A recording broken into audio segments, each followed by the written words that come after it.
माधव जय कुंज बिहारी।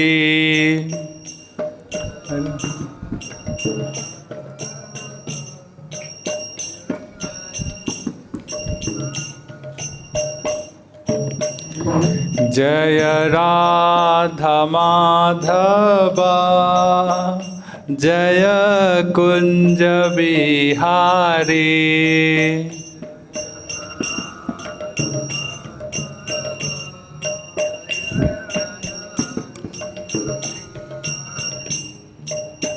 जय गोपी जन वल्लभा जय गिरिवराधारी।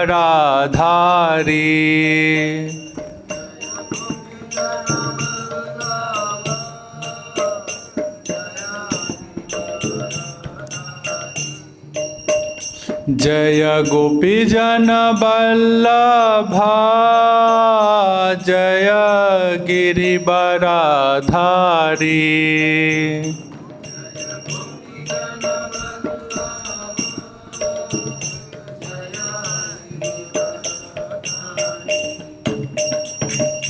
यशोदानंदन ब्रज जन रंजन।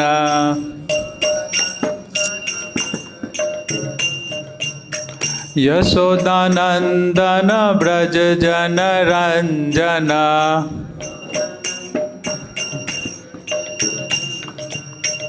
यमुना तीरा बनचारी।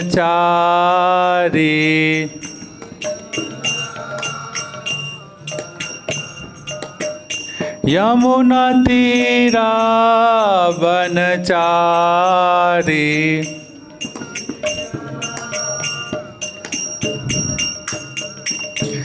जय राधा माधव जय कुंज बिहारी। जय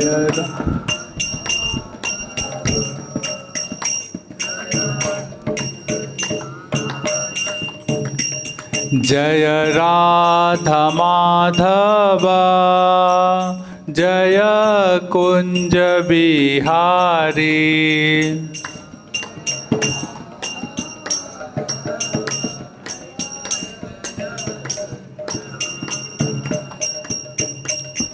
हरे कृष्णा कृष्णा कृष्णा हरे हरे, हरे राम राम राम हरे हरे।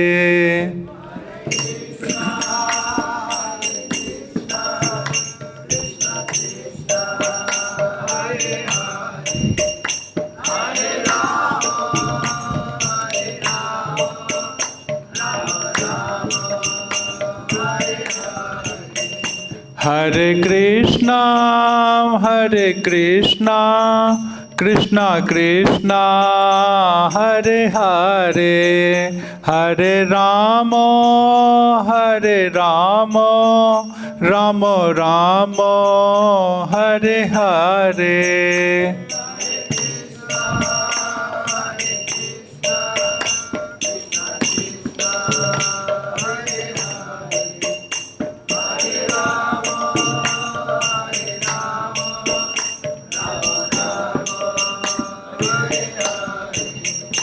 हरे कृष्णा कृष्णा कृष्णा हरे हरे, हरे राम राम राम हरे हरे।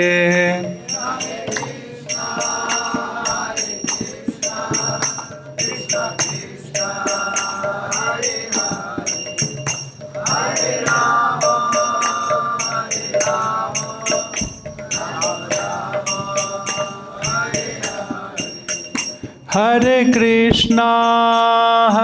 कृष्णा कृष्णा कृष्णा हरे हरे, हरे राम राम राम हरे हरे।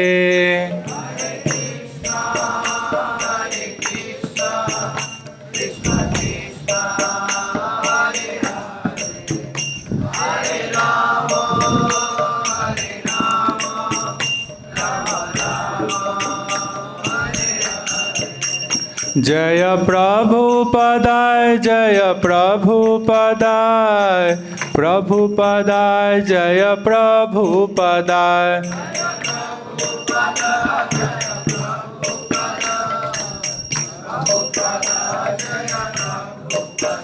जय प्रभुपदाय जय प्रभुपदाय प्रभुपदाय जय प्रभुपदाय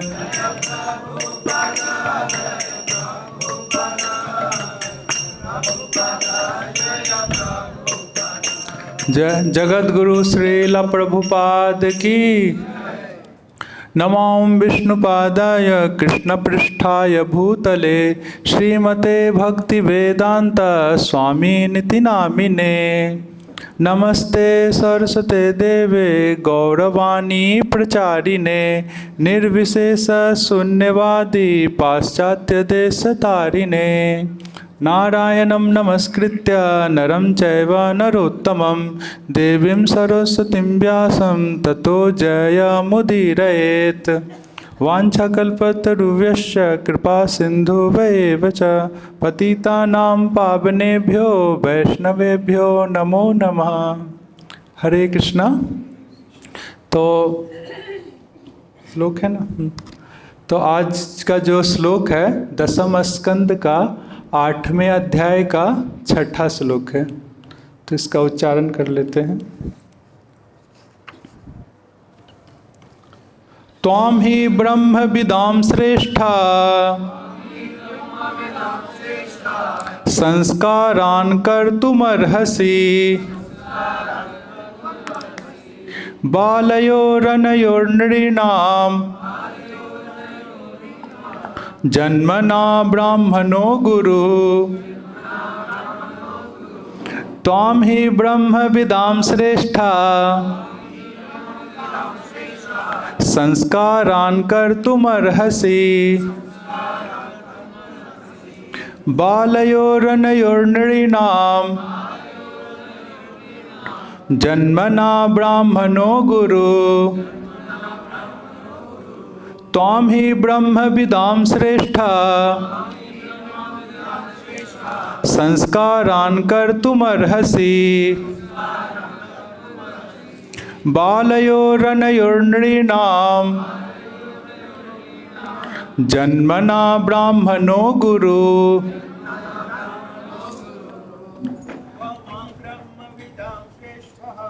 त्वां हि ब्रह्म विदां श्रेष्ठा संस्कारान् कर्तुमर्हसि बालयोरनयोर्नृणाम् जन्मना ब्राह्मणो गुरु। त्वां हि ब्रह्म विदां श्रेष्ठा संस्कारान् कर्तुमर्हसि बालयोरनयोर्नृणाम् जन्मना ब्राह्मणो गुरु। त्वां हि ब्रह्म विदां श्रेष्ठा संस्कारान् कर्तुमर्हसि बालयोरनयोर्नृणाम् जन्मना ब्राह्मणो गुरु। त्वां हि ब्रह्म विदां श्रेष्ठा संस्कारान् कर्तुमर्हसि बालयोरनयोर्नृणाम् जन्मना ब्राह्मणो गुरु। त्वं हि ब्रह्म विदां श्रेष्ठः संस्कारान् कर्तुमर्हसि बालयोरनयोर्नृणाम् जन्मना ब्राह्मणो गुरु। त्वां हि ब्रह्म विदां श्रेष्ठा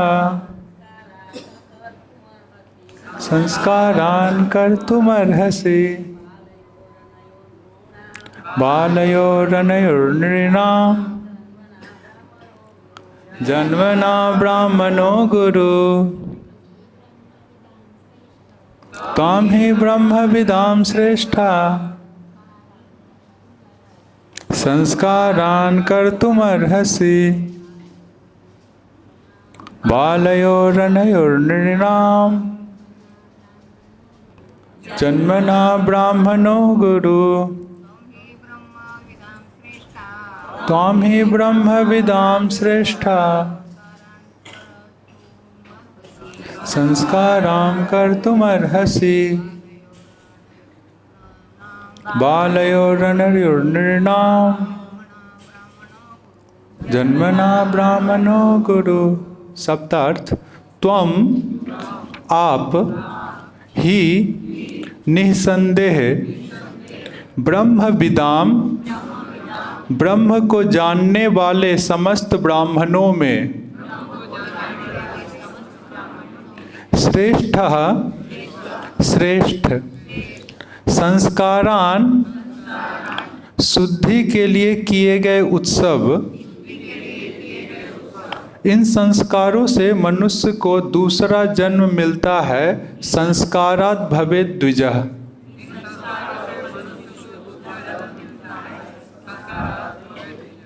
कर्तुम अर्हसि आप कृपा करके पधारे हैं तो संपन्न करें। बालयोः इन दोनों पुत्रों कृष्ण तथा बलराम का, अनयोः इन दोनों का, नृणाम ना केवल उनका अपितु सारे मानव समाज का, जन्मना जन्म ग्रहण करते ही, ब्राह्मणः तुरंत ब्राह्मण बन जाता है, गुरु मार्गदर्शक। हे प्रभु, आप ब्राह्मणों में श्रेष्ठ हैं, विशेषतया क्योंकि आप ज्योतिष शास्त्र से भली भांति अवगत हैं। आप अतएव आप सहज ही हर ब्राह्मणों के आध्यात्मिक गुरु हैं। ऐसा होते हुए चूँकि आप कृपा करके मेरे घर आए हैं, अतएव आप मेरे दोनों पुत्रों का संस्कार संपन्न करें। तात्पर्य प्रभुपाद जी के द्वारा। भगवत गीता 4:13 में भगवान कृष्ण कहते हैं, चातुर्वर्ण्यम मया सृष्टम गुना कर्म विभागसा। समाज में ब्राह्मण, क्षत्रिय, वैश्य तथा शूद्र इन 4 वर्णों को होना ही चाहिए। सारे समाज के मार्गदर्शन के लिए ब्राह्मणों की आवश्यकता पड़ती है। यदि वर्णाश्रम धर्म जैसा कोई संस्थान नहीं होता है और यदि मानव समाज में ब्राह्मण जैसा कोई मार्गदर्शक नहीं होता है तो वह मानव समाज नरक बन जाता है। कलयुग में विशेष रूप में वर्तमान समय में असली ब्राह्मण जैसे कोई रह ही नहीं गया है। अतः समाज अस्त व्यस्त है। पहले योग्य ब्राह्मण होते थे, किंतु वर्तमान समय में यद्यपि अपने को ब्राह्मण कहलाने वाले लोग तो हैं, किंतु उनमें समाज का मार्गदर्शन करने की क्षमता नहीं है। इसीलिए कृष्ण भावनामृत आंदोलन मानव समाज में वर्णाश्रम प्रणाली का पुनः सूत्रपात करने के लिए उत्सुक है, जिससे जो लोग मोहग्रस्त हैं अथवा कम बुद्धिमान हैं, वे योग्य ब्राह्मणों से मार्गदर्शन प्राप्त कर सके। ब्राह्मण का अर्थ है वैष्णव। ब्राह्मण बनने के लिए मानव समाज में विकास की अगली अवस्था वैष्णव बनने की है। जीवन लक्ष्य तक पहुंचने के लिए समान लोगों का मार्गदर्शन किया जाना चाहिए। अतएव उन्हें विष्णु या भगवान को समझना चाहिए। वैदिक ज्ञान की समूची पद्धति इसी सिद्धांत पर आधारित है, किंतु अब लोग लक्ष्य खो चुके हैं। नाते विदु स्वार्थ गतिम ही विष्णु, और वे एकमात्र इंद्रिय तृप्ति में लगे रहते हैं। जिसमें उन्हें जीवन के निम्न स्तर में चले जाने का भय बना रहता है, मृत्यु संसार वर्तमनी। इससे अंतर नहीं पड़ता कि कोई ब्राह्मण के रूप में जन्मा है अथवा नहीं। कोई भी व्यक्ति ब्राह्मण के रूप में जन्म नहीं लेता, वह क्षुद्र के रूप में जन्मता है। लेकिन ब्राह्मण द्वारा मार्गदर्शन से तथा संस्कार से वह द्विज बनता है और धीरे धीरे ब्राह्मण बन जाता है। ब्राह्मणवाद कोई प्रणाली नहीं है जिसमें किसी वर्ग विशेष का एकाधिपत्य स्थापित हो सके। हर एक को शिक्षा दी जानी चाहिए जिससे वह ब्राह्मण बन सके। हर व्यक्ति को इतना तो अवसर मिलना ही चाहिए कि वह जीवन के लक्ष्य को प्राप्त कर सके। कोई चाहे ब्राह्मण कुल में जन्म ले या क्षत्रिय अथवा क्षुद्र परिवार में, उसे उचित ब्राह्मण का मार्गदर्शन मिलना चाहिए और उसे वैष्णव के सर्वोच्च पद तक पहुंचना चाहिए। इस तरह कृष्ण भावनामृत आंदोलन मानव समाज के सही भाग्य को विकसित करने का अवसर प्रदान करता है। नंद महाराज ने गर्ग मुनि की उपस्थिति का लाभ उठाते हुए उनसे प्रार्थना की वे उनके दोनों पुत्रों का संस्कार संपन्न करके उन्हें जीवन लक्ष्य की ओर अग्रसर करने में मार्गदर्शन करें। जगत गुरु श्रील प्रभुपाद की। हरे कृष्णा। तो जैसा कि अभी दसम स्कंद का यह 8वां अध्याय पर चल रहा है, आज तो 6ठा श्लोक हो रहा है, तो इसके पूर्व के अध्यायों में भगवान की बाल लीलाओं का वर्णन है। जैसे अभी तक पूतना उद्धार हो चुका है और पूतना उद्धार के बाद जो सुखदेव गोस्वामी हैं सकट भंजन लीला इसको भी कह चुके हैं और इसके बाद फिर तृणावर्त की कथा को कहे हैं। तो 7वें अध्याय में तृणावर्त की कथा थी और ये जो 8वां अध्याय है इसमें सुखदेव गोस्वामी परीक्षित महाराज को ये जन्म संस्कार लीला जो है भगवान को जो जन्म क्या कहते हैं नाम संस्कार लीला जो है उसका वर्णन कर रहे हैं। थोड़ा वो है क्रम थोड़ा आगे पीछे हो गया है। ये जो तृणावर्त का जो उद्धार हुआ था ये हुआ था जब भगवान 1 वर्ष के थे और जो भगवान का ये जो नामकरण संस्कार लीला है ये बहुत पहले हुआ था। भगवान जब 3 साल 10 दिन के ही थे तभी हुआ था। क्या हाँ सॉरी आज क्या हो रहा है, हाँ 3 महीने 10 दिन के थे। सोमवें दिन में जन्म के सोमवें दिन में उनका नामकरण संस्कार हुआ था। तो वही पीछे बहुत सारे असुरों के वध के बारे में बता रहे थे तो इसीलिए तृणावर्त का भी बता दिए थे। तो इस अध्याय के प्रारंभ में बताते हैं कि कैसे भगवान का नामकरण संस्कार तो सभी जानते हैं, गर्ग ऋषि किए हैं। तो गर्ग ऋषि के बारे में अध्याय के प्रारंभ में कहते हैं, प्रारंभ के श्लोकों में कहते हैं, उसको भी हम लोग आज पढ़ लेते हैं। मेरे पीछे बोलिएगा। श्री शुक उवाचा गर्गा पुरोहितो राजन यदूनां सुमहातपा ब्रजम जगामानंदस्य वसुदेव प्रचोदिता।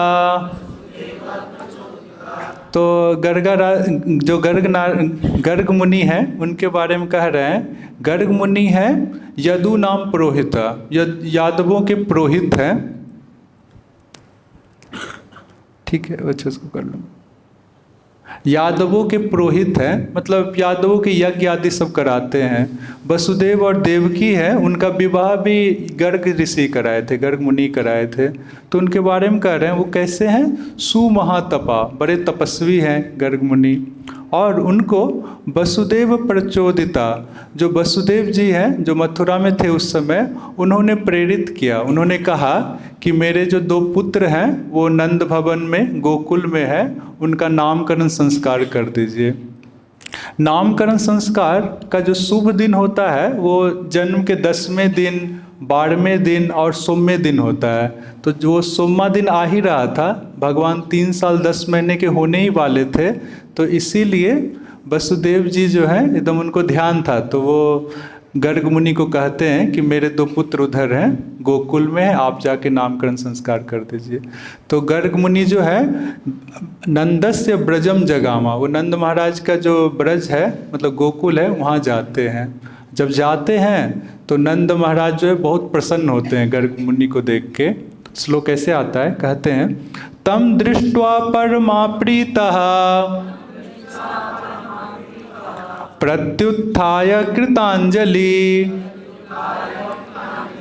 अनर्चया अधोक्षज धिया प्रणिपात पुरःसरम।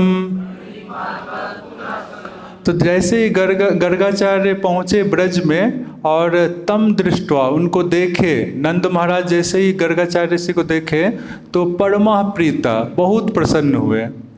और क्या किए प्रसन्न होके, प्रत्युत्थाय कृतांजलि एकदम हाथ जोड़ के खड़े हो गए।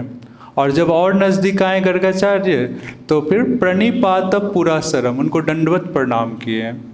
और अनर्च्या अधोक्षज धिया, अधोक्षज जैसे भगवान साक्षात आ गए हों ऐसे इस बुद्धि से उनकी पूजा किए। और फिर पूजा करने के बाद जब आतिथ्य सत्कार हो गया और गर्गाचार्य जब अच्छे से बैठ गए तो अब जो है नंद महाराज उनको कुछ कह रहे हैं। तो कहते हैं, इस श्लोक इसका है, सुपविष्टम कृतातिथ्यम गिरासु निर्दया मुनिम नंदयित्वा ब्रवीत ब्रह्मन् पूर्णस्य करवाम किम।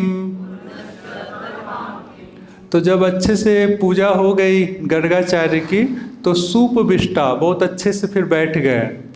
कृत आतिथ्य, जब आतिथ्य सत्कार एकदम ठीक से हो गया, माला आदि सब अर्पण कर दिए, मधुपर्क आदि सब प्रदान कर दिए, तो एकदम आतिथ्य सत्कार होने के बाद अच्छे से जब बैठ गए गर्गाचार्य तो फिर कहते हैं सुनिर्तया गिरा, एकदम सुंदर वचनों से नंद महाराज नंदित्वा उनका अभिनंदन करते हुए गर्गाचार्य से कह रहे हैं कि हे ब्रह्मन पूर्णस्य कर्वाम किम।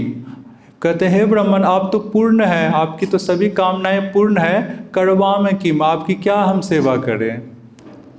तो ऐसे पूछते हैं कि क्या हम सेवा करें, क्योंकि जानते हैं कि गर्गाचार्य तो एकदम महाभागवत है, भगवान के शुद्ध भक्त हैं, परम ज्ञानी है, तो इसलिए पूछ रहे हैं कि क्या हम आपकी सेवा करें। और आगे कहते हैं नंद महाराज, अभी आने ही वाला है आज का श्लोक, कहते हैं कि आपके जैसे जो महत् पुरुष हैं वो जो हम गृहस्थों के यहाँ आते हैं वो केवल हम लोग के कल्याण के लिए आते हैं और कोई प्रयोजन नहीं होता है। इसी कहते हैं महद विचलनम नृणाम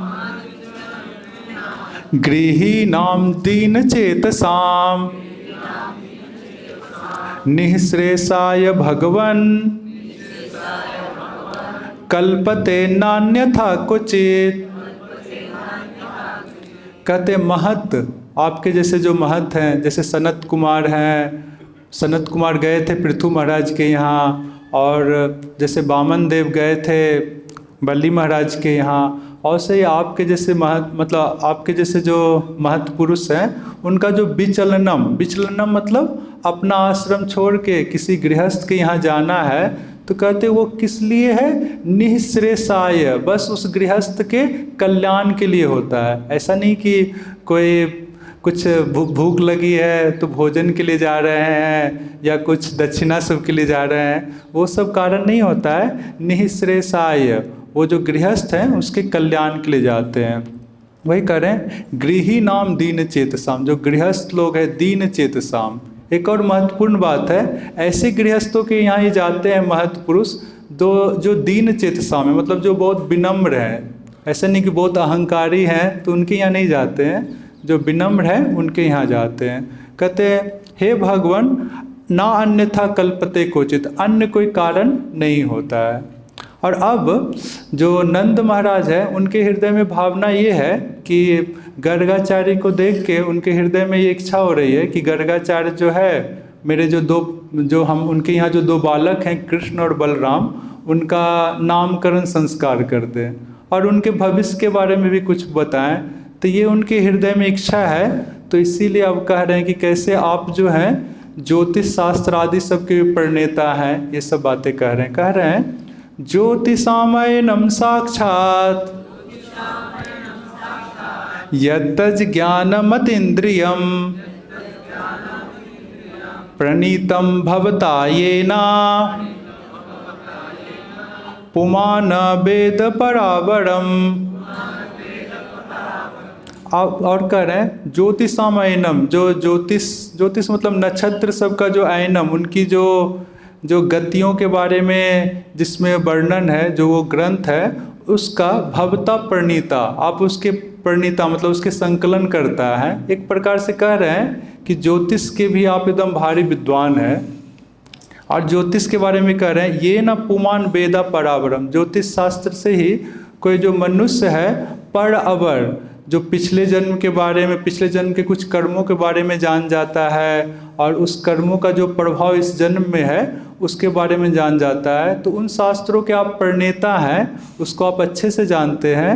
और आप केवल ज्योतिष शास्त्र के प्रणेता नहीं है, आप ब्रह्म विदाम श्रेष्ठा, मतलब कि एकदम ब्रह्म ज्ञानियों में भी श्रेष्ठ हैं, वेद का भी ज्ञान आपको बहुत है। तो इसीलिए आप जो है मेरे पुत्रों का नामकरण संस्कार कर दीजिए। तो इसी कह रहे हैं जो अभी आज हम लोग सुने थे, त्वाम ही ब्रह्म विदाम श्रेष्ठा संस्कारान कर्तुमर्हसि बालयोरनयोर्नृणाम जन्मना ब्राह्मणो गुरु। कहते हैं आप जो है ब्रह्म विदाम श्रेष्ठा, जो ब्रह्म ज्ञानी है, और ब्रह्म मतलब वेद भी होता है, वेद के ज्ञान में, ज्ञान को रखने वालों में श्रेष्ठ है। आप जो है अनयो बालयो, ये जो दो बालक हैं कृष्ण और बलराम, दूसरे ग्रंथ में बताया गया था कि कैसे कृष्ण और बलराम को जो नंद महाराज है गर्गाचार्य ऋषि के एकदम गोद में रख दिए थे, दोनों गोद में ही थे। कहते इनका संस्कार कर तुम अर्हसी, आप जो है इनका संस्कार कर दीजिए, मतलब नामकरण संस्कार इनका कर दीजिए।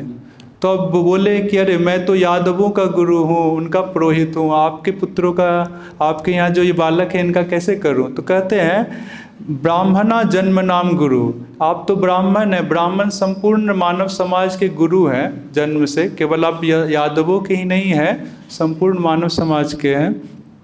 तो आप जो है इनका संस्कार कर सकते हैं, नामकरण संस्कार कर सकते हैं। तो आगे के श्लोकों में उनका नामकरण संस्कार भी हो जाता है, सब तो जानते ही हैं। और उनके आगे जो क्या क्या लीलाएं करेंगे थोड़ा थोड़ा ये भी बोल देते हैं गर्गाचार्य जी एकदम संक्षेप में। आज जो है, आज एक बहुत महत्वपूर्ण दिन है, वृंदावन दास ठाकुर का आविर्भाव दिवस है। तो उसके बारे में भी हम लोग आज सुन लेते हैं, मूल रूप से उसी के बारे में कहना था। तो वृंदावन दास ठाकुर के बारे में तो जानते ही हैं, वो चैतन्य लीला में जो ये वृंदावन दास ठाकुर हैं वही महर्षि वेद व्यास है। कृष्ण क्या नाम है, कवि कर्णपुर अपने गौर गणो दीपिका में ये बताए हैं कि वृंदावन दास ठाकुर जो है वो वेद व्यास है, महर्षि वेद व्यास है। इनके पिता का नाम था वेंकटेश, क्या नाम था, वेंकटेश नाथ था, और माता का नाम था नारायणी। वेंकटेश नहीं, थोड़ा सा बोल रहा हूँ, क्या सॉरी नहीं, अच्छा ठीक है, उनके पिता का नाम रहने देते हैं। और उनकी माँ का नाम था नारायणी। नारायणी के बारे में आप लोग जानते हो क्या? हाँ नहीं, नलिन पंडित तो नारायणी के पिता का नाम है। ठीक है, उनको लास्ट में बता दूंगा, मैं एक जगह लिखा था, ध्यान से एक निकल गया। तो जो उनकी माँ है वो है नारायणी। नारायणी का गौर लीला में उनका वर्णन आता है। नारायणी जो पंचतत्व में जो श्रीवास पंडित हैं, उनके जो बड़े भाई थे नलिन पंडित, उनकी पुत्री है नारायणी। और नारायणी बहुत, जब चैतन्य महाप्रभु जब लीला कर रहे थे नवद्वीप में, तो उस समय बहुत कृपा उस पर भी किए थे, नारायणी पे, उनको यहाँ तक कि अपना उच्चिष्ट भी दिए थे। तो उनके पुत्र हैं वृंदावन दास ठाकुर, और वृंदावन दास ठाकुर जानते हैं उन्होंने एक बहुत महत्वपूर्ण ग्रंथ की रचना की है, चैतन्य भागवत, जिसको चैतन्य मंगल भी कहते हैं। तो वृंदावन दास ठाकुर के बारे में और उनका जो ग्रंथ है चैतन्य मंगल, उसके बारे में कृष्णराज कविराज गोस्वामी चैतन्य चरितामृत में कुछ प्यार उद्धृत किए हैं, तो उसको थोड़ा हम लोग पढ़ लेते हैं।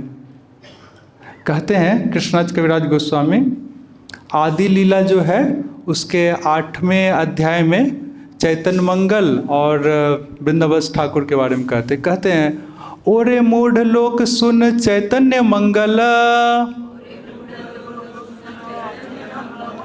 चैतन्य महिमा याते जानी वे सकल। कहते हैं अरे मूढ़ लोग, मतलब जो चैतन्य चरितामृत या चैतन्य महाप्रभु की लीलाएं नहीं पढ़ रहे हैं उनको मूढ़ लोग कह रहे हैं सुन चैतन्य मंगल। आप जो है चैतन्य मंगल, ये जो चैतन्य भागवत ग्रंथ है इसको सुनिए। इसको सुनने से क्या होगा, तो कहते हैं चैतन्य महिमा याते जानिबे सकल, जो चैतन्य महाप्रभु की जो महिमा है उसको आप जानेंगे, उसको समझेंगे। और बताते हैं वृंदावन दास ठाकुर के बारे में बताते हैं कृष्णराज कविराज गोस्वामी, कहते हैं कृष्ण लीला भागवते कहे वेद व्यास, चैतन्य लीला रे व्यास वृंदावन दास। कहते हैं जैसे महर्षि वेद व्यास ने भागवत में कृष्ण लीला कहा, वैसे ही वृंदावन दास ठाकुर ने चैतन्य महाप्रभु की लीलाओं को कहा है। और कहते हैं कि कैसे चैतन्य मंगल का कोई श्रवण करेगा, चैतन्य भागवत की कथाओं को कोई सुनेगा तो उसका सारा अमंगल दूर हो जाएगा। कहते हैं वृंदावन दास कैल चैतन्य मंगल,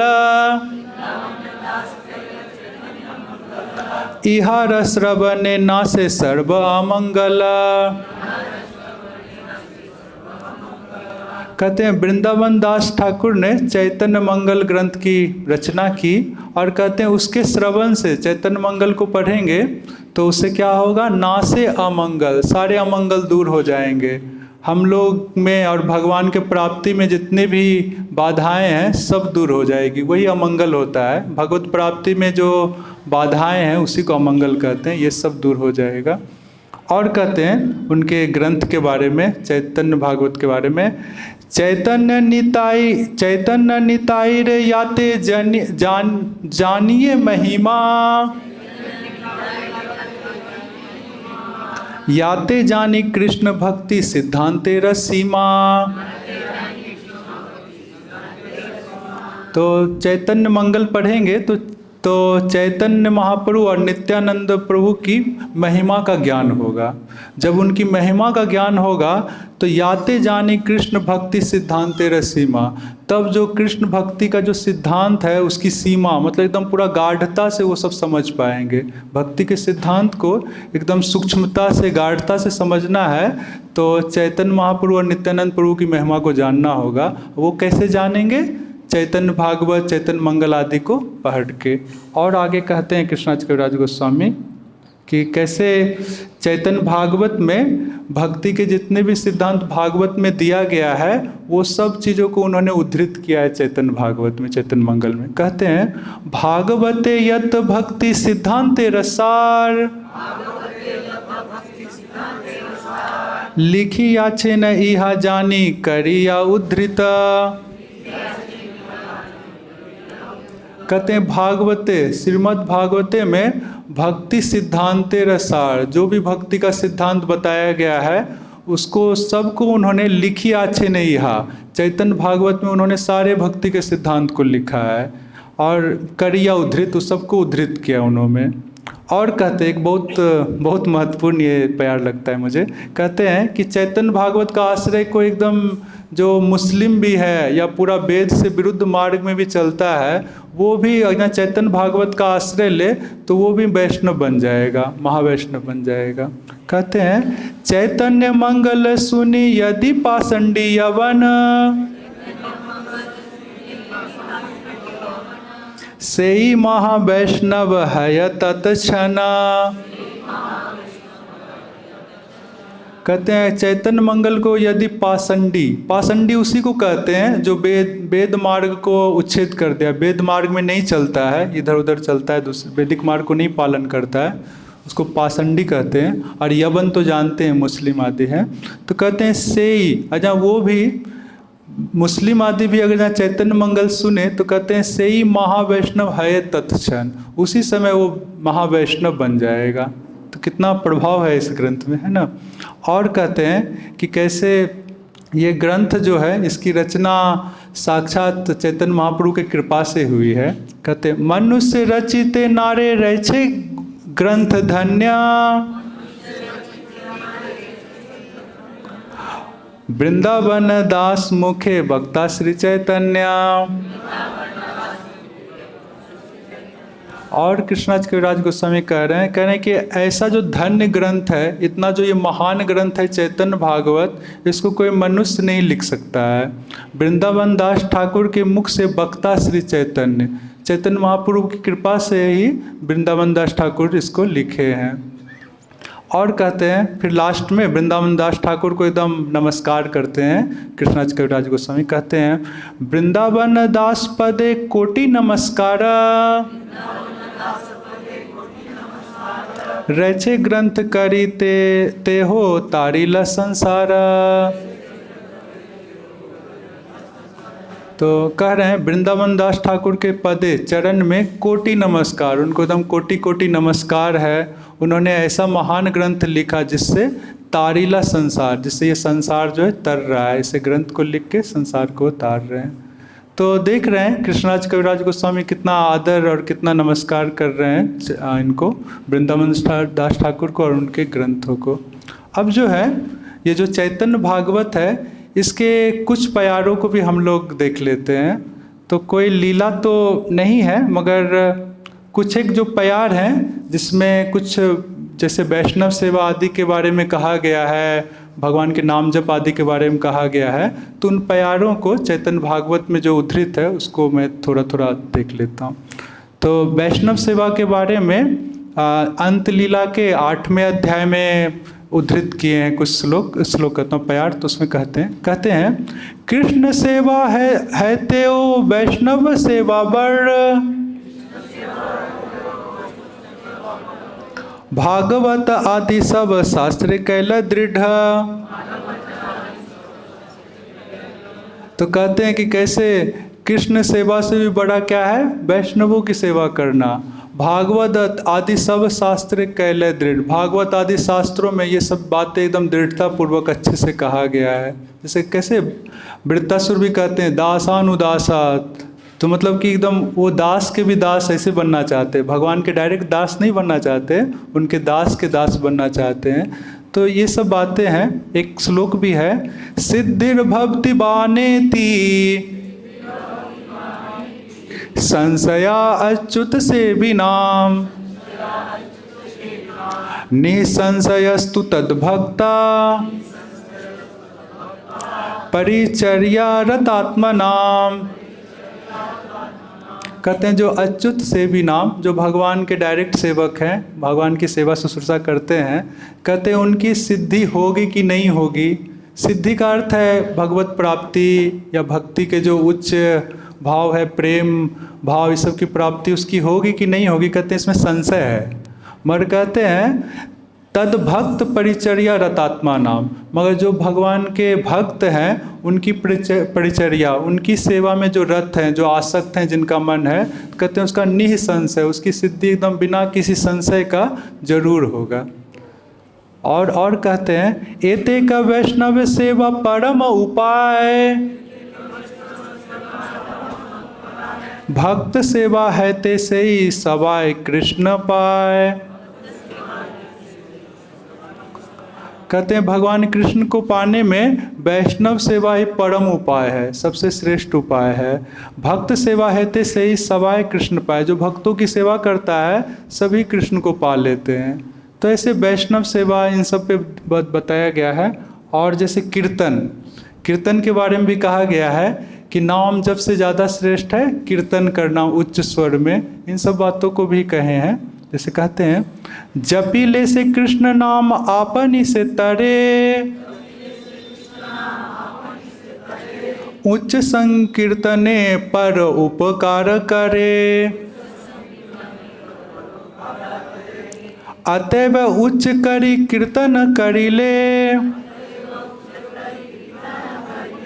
सतगुण फल है सर्वशास्त्रे बले। कहते हैं कोई कृष्ण नाम जपता है तो उससे वो स्वयं को तार लेता है, तो वो तो स्वयं मुक्त हो जाएगा, तर जाएगा, भगवान की प्राप्ति हो जाएगी। मगर उच्च संकीर्तन जब करते हैं तो उससे वो स्वयं तो वो तो स्वयं तो तरता ही है, और दूसरे लोग भी तर जाते हैं, जो पशु पक्षी अन्य भी जो लोग हैं वो भी जब भगवान के नाम का कीर्तन सुनते हैं तो उससे वो तर जाते हैं। वही करें, परोपकार करें, जब उच्च संकीर्तन करते हैं उससे परोपकार भी होता है। इसलिए कहते हैं अतएव उच्च करी कीर्तन करिले, तो इसलिए उच्च कीर्तन करने से सतगुण फल है या सर्वशास्त्र बोले, तो उससे सतगुना फल होता है। नाम जप करने से जितना फल होता है उससे ज़्यादा फल है कीर्तन करने से उच्च स्वर से। और दूसरी जगह एक बात कही गई है कि कैसे जो कृष्ण मंत्र है, जो बीज मंत्र के द्वारा ओमकार आदि सबसे जो प्रारंभ होकर जो कृष्ण मंत्र होता है तो वो संसार का मोचन करता है, मगर ये जो नाम जप आदि है इससे भगवान के चरण की प्राप्ति, मतलब भगवत प्रेम की प्राप्ति सब हो जाती है। कहते हैं कृष्ण मंत्र है ते हवे संसार मोचन, कृष्ण नाम है ते पावे कृष्णेर चरना। तो वही कृष्ण मंत्र से क्या होता है, संसार मोचन, किसी को मोक्ष मिल जाएगा, ये संसार से उतर जाएगा।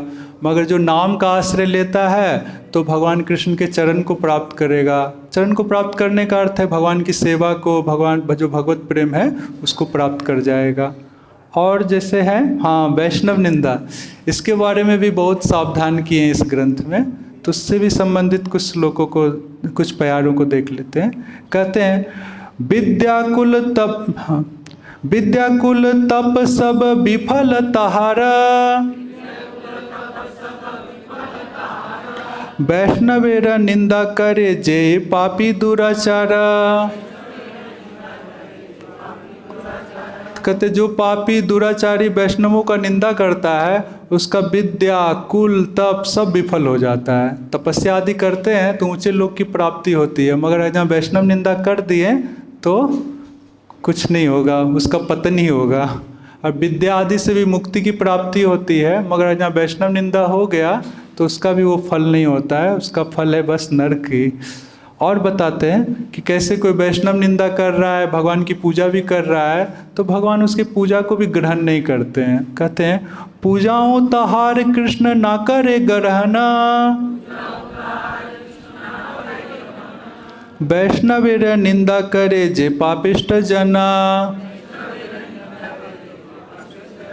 कहते हैं भगवान कृष्ण तहार पूजा, उनकी पूजाओं को, उनकी भेंटों को ना करे ग्रहण, उनको ग्रहण नहीं करते हैं। जो वैष्णवेर निंदा करे, जो वैष्णव का निंदा करता है पापिष्ट जन, जो पापी जन वैष्णव की निंदा करता है, उनका भेंट उनकी पूजा को भी भगवान स्वीकार नहीं करते हैं। तो सब जानते हैं वैष्णव अपराध से कैसे बचा जा सकता है, जिनके स्थान पे अपराध हुआ है उनसे क्षमा मांग के। तो उसी बात को कहते हैं जे वैष्णव स्थाने अपराध है यजारा, पुनः से इच्छा मिले से घुचे नहीं आ रहा। तो बताते हैं कि वैष्णव जे वैष्णव स्थाने अपराध है, जिस वैष्णव के प्रति अपराध हो जाता है पुनः से ही क्षमिल, जब वो क्षमा कर देते हैं, उसे क्षमा प्रार्थना करेंगे तो वो क्षमा कर देंगे, तो घुचे नहीं आर, तभी वो वैष्णव अपराध नष्ट होता है, नहीं तो उसका और कोई विधान नहीं है उसको समाप्त करने का, उस वैष्णव अपराध का। एक उदाहरण भी देते हैं, कहते हैं कांटा फूटे जेई मुखे से ही मुख जाए, पाए कांटा फूटे ले की स्कंदे बाहिर आए। तो कांटा फूटे जेई मुखे, मतलब जेई मुखे मतलब जिस स्थान पे कांटा फूटे, कांटा लगता है, जैसे पैर में कांटा लग गया, सेई मुखे जाए, वहीं से कांटा निकलेगा। पैर में जब कांटा लगा है तो पैर से ही कांटा निकालेंगे। पाए कांटा फूटे ले कि स्कंदे बहिराए, अगर जब पैर में कांटा लगा है तो स्कंद से क्या उस कांटा को निकाला जाएगा? नहीं ना। तो वही कहने का अर्थ है, जिसके स्थान पे जिस वैष्णव के चरण में अपराध हुआ है उन्हीं से क्षमा मांगना चाहिए। जब उनसे वो क्षमा कर देंगे तभी ये वैष्णव अपराध का मोचन होगा। और समय तो अच्छा अभी और थोड़ा है। हाँ, भागवत के भी महात्म के बारे में भी आता है चैतन्य भागवत में, कई कई जगह पे भागवत का भी महात्म दिया हुआ है। जैसे कि भागवतम के बारे में कहा जाता है, सर्व वेदांत सारम ही श्रीमद् भागवतम उच्यते। जो भागवत है वो सभी वेदांतों का सार है। और कहा जाता है निगम कल्पतरो गलितम फलम, जो संपूर्ण वेद रूपी वृक्ष का भागवतम क्या है? पका हुआ फल है। तो इधर भी एक उपमा दी गई है कि कैसे सभी वेद जो है दही स्थान है और भागवत क्या है? नवनीत स्थान है। कहते हैं चारि वेद दधि भागवत नवनीता, मथि लेना सुके खाई लेना परीक्षिता। कहते हैं ये जो चारों वेद है ये दही के स्थानीय है और भागवत उसका नवनीत मक्खन है। और दही से तो तुरंत मक्खन तो आ नहीं जाएगा, कोई तो मथने वाला होना चाहिए। कहते हैं सुखदेव गोस्वामी उसको मंथन किए हैं और उसके नवनीत को परीक्षित महाराज पाए हैं और हम लोग भी पा रहे हैं, है ना। प्रभुपाद जी की कृपा से सब जगह उसका प्रचार है। और बताते हैं कि कैसे भागवत जो है वो भी भगवान के अवतार जैसा ही है। कोई भागवत की रचना ऐसे नहीं कि कभी हो गई, जैसे भगवान के अवतार का आविर्भाव और तिरुभाव होता है, वैसे ही भागवत का प्राकट और फिर तिरुभाव मतलब फिर वो अप्राकट्य हो जाते हैं इस धराधाम से। तो इसको कहते हैं जेना मत्स्य कुर्म आदि अवतारा, आविर्भाव तिरुभाव जेना तारा सवारा, यही मत भागवत कारो कृत नये, आविर्भाव तिरुभाव आपने हया। तो उसी को कि जैसे मत्स्य कुर्म आदि जो अवतार है उनका आविर्भाव तिरुभाव होता है, वैसे ही भागवत कार्यकृत न, ये किसी की कृति नहीं है। ऐसा नहीं कि आज लिख दिए तो आज ही प्राकट हो गया भागवत का द्वापर के अंत में, ये नहीं है। भागवत हमेशा नित्य रहता है, जैसे भगवान के हृदय में हमेशा नित्य है। फिर वही 4 श्लोकों के माध्यम से ओमकार के रूप में ब्रह्मा जी को दिए, ब्रह्मा जी ने नारद मुनि को दिया, नारद मुनि ने व्यास देव को दिया। तो ऐसे इसका प्राकट्य होता है इस जगत में, और फिर प्राकट ऐसे ही होता है और तिरुभाव फिर अप्रकट भी हो जाते हैं। तो इसी को कह रहे हैं यही मत भागवत कारो कृत नय, ये किसी की कृति नहीं है। आविर्भाव तिरुभाव आपने है, जैसे भगवान के अवतार स्वयं स्वतंत्र रहते हैं आविर्भाव तिरुभाव के लिए, और से ही भागवत है। और कहते हैं कि भागवत कैसे एकदम भगवान के तुल्य है। कहते हैं कृष्ण तुल्य भागवत विभु सर्वाश्रया, प्रति श्लोके प्रति अक्षर नाना अर्थ कया। और कहते हैं कि कैसे ये भागवत जो है कृष्ण तुल्य ही है, जैसे भगवान विभु और सर्वाश्रय, सभी को आश्रय प्रदान करने वाले हैं। कोई बड़ा से बड़ा पापी भी भगवान का आश्रय लेता है तो भगवान को प्राप्त कर जाता है। तो उसे भागवत भी सर्वाश्रय है, सभी को आश्रय प्रदान करने वाला है। और भागवत के प्रति श्लोके प्रति अक्षर नाना अर्थ का है, और भागवत के प्रति श्लोक में प्रति अक्षर के कई कई अर्थ हैं। वो तो जानते होंगे जो टीकाएं या प्रभुपाद जी की जो क्या कहते हैं तात्पर्य सबको पढ़ते हैं, तो कितना एक ही शब्द के कितने अर्थ कितनी व्याख्या होती है। तो उसी को कह रहे हैं कि उसके बहुत बहुत अर्थ होते हैं। तो ऐसे ही मैं तो ये कुछ प्यारों को यहाँ उद्धृत किया, संपूर्ण जो ग्रंथ है वो तो और बहुत विशाल है, उसके जस्ट 1-2 बूंद को यहाँ दिखाया। तो आज बहुत महत्वपूर्ण दिन है, वृंदावन दास ठाकुर का आविर्भाव दिवस है और चैतन्य भागवत जो रचना किए हैं वृंदावन दास ठाकुर। तो किसी को कोई प्रश्न है तो पूछ सकते हैं। हरे कृष्ण प्रभु जी, यहाँ पर एक सेंटेंस आया था द्विज, द्विज का मतलब बताएंगे थोड़ा? द्विज, हाँ, द्विज जब जो 3 वर्ण है, ब्राह्मण, क्षत्रिय और वैश्य, जब उनका संस्कार होता है तो संस्कार के बाद वे द्विज बनते हैं। द्विज मतलब जिसका 2 बार जन्म हुआ है। तो एक बार तो माता पिता से तो जन्म होता ही है, जब जो योग्य गुरु हैं जब उनको मंत्र आदि सब प्रदान करते हैं तो उसको फिर से एक जन्म कहा जाता है, तो इसीलिए इसको द्विज कह दिया गया। 2 बार जन्म हुआ है इसलिए द्विज कह रहे हैं। तो हमारी दीक्षा हुई है तो हमारा भी 2 बार जन्म हुआ है, कैसा मानेंगे? हाँ, मान सकते हैं। बहुत सुंदर। हरे कृष्ण प्रभु जी, धन्यवाद। हरे हरे कृष्ण। ठीक है। जगत गुरु श्रीला प्रभुपाद की, वृंदावन दास ठाकुर की। हरे Krishna. Hare Krishna, Krishna Krishna, Hare Hare, Hare Ram.